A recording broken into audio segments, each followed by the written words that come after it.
ఎంతోమందికి ఉపాధిని, నాయకత్వాన్ని, శాస్త్రవేత్తలను అందించి ఈ మహబూబాద్ జిల్లాకే, నాటి మహబూబాద్ డివిజన్కే పేరు ప్రఖ్యాతులను తెచ్చిన ఈ జూనియర్ కాలేజీని, ఇందులో చదివిన విద్యార్థులు ఇప్పుడు ప్రముఖ స్థానాలలో ఉన్నవారు దీని దుస్థితి పట్ల ఆలోచన చేసి దీన్ని పునర్నిర్మాణానికి తోడ్పడే విధంగా అందరూ సహకరించాలని విద్యార్థులు, అధ్యాపకులు కోరుతున్నారు. ఇది ఒక తరగతి గది. ఈ గదిలో మొత్తం నేల మొత్తం, ఫ్లోరింగ్ మొత్తం నీటితో ఉన్నది. పైన స్లాబ్ అంతా చుక్కలు చుక్కలుగా పడుతూ ఉన్నది. జిల్లా కేంద్రంలో ఉన్నటువంటి ఈ కాలేజీని కాపాడుకోవాల్సిన బాధ్యత స్థానిక ప్రజాప్రతినిధులకు అందరికీ ఉన్నది. ఎమ్మెల్యే గారు, ఎంపీ గారు, జిల్లా యంత్రాంగం, వివిధ రాజకీయ నాయకులు అందరూ కూడా ఈ కాలేజీ దుస్థితిని గమనించి దీని బాగోగుకు తగు చర్యలు చేపట్టాలని అందరూ కోరుతున్నారు. దీని వెనుక, ఈ బిల్డింగ్ వెనకాల G+1తో ఒక 5-6 గదులున్నాయి. ఆ గదుల ముందు వర్షం వస్తే మినీ చెరువుగా మారే పరిస్థితి. కాబట్టి తక్షణమే స్థానిక ప్రజాప్రతినిధులు దీన్ని భౌతిక పరిశీలన చేసి అరుదైన సంపదగా భావించి ఎంతో మందికి ఉపాధి, పలు రంగాల్లో ప్రముఖులుగా తయారు చేసిన కాలేజీని పునర్నిర్మించి ఈ ప్రాంతంలో దీనికి ఉన్న పేరు ప్రఖ్యాతులను నిలబెట్టాల్సిన అవసరం ఉంది.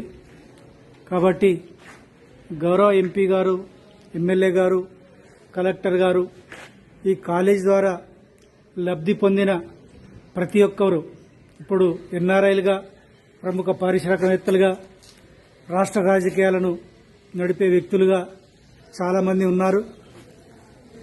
మీరందరూ కూడా ఒకసారి మన కాలేజీ, మన ఊరు కాలేజీని ఒకసారి సందర్శిద్దాం. దీని బాగోగులను అంచనా వేద్దాం. దీన్ని బాగు చేసుకునే ప్రయత్నంలో భాగంగా మన ప్రజాప్రభుత్వంలో గౌరవ రేవంత్ రెడ్డి గారికి ఈ కాలేజ్ దుస్థితిని తీసుకుపోయే విధంగా ప్రయత్నం చేద్దాం. ప్రభుత్వ విద్య పటిష్టత కావాలని కోరుకుంటున్నాం.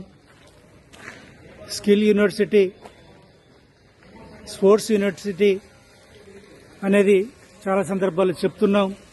ఈ కాలేజీలో వేలాది మంది అనేక క్రీడలు ఆడి ఎదురుగా ఉన్న గ్రౌండ్లో, అది కబడ్డీ కానీ, ఖోఖో కానీ, వాలీబాల్ కానీ, బాస్కెట్బాల్, మహబూబాద్ అనేది పుట్టిల్లుగా చెప్తుంటారు.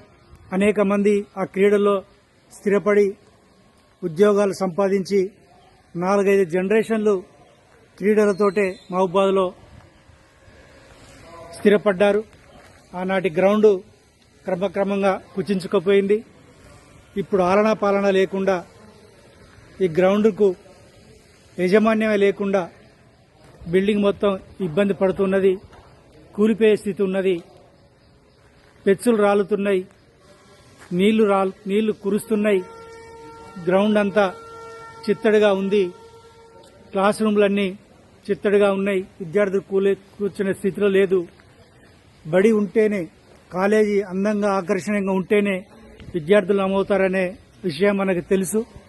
కాలేజీ దుస్థితి చూసి కూడా చాలా మంది పేరెంట్స్ తమ విద్యార్థులను ఇక్కడ చేర్పించడానికి వెనుకంజ వేస్తున్నారు.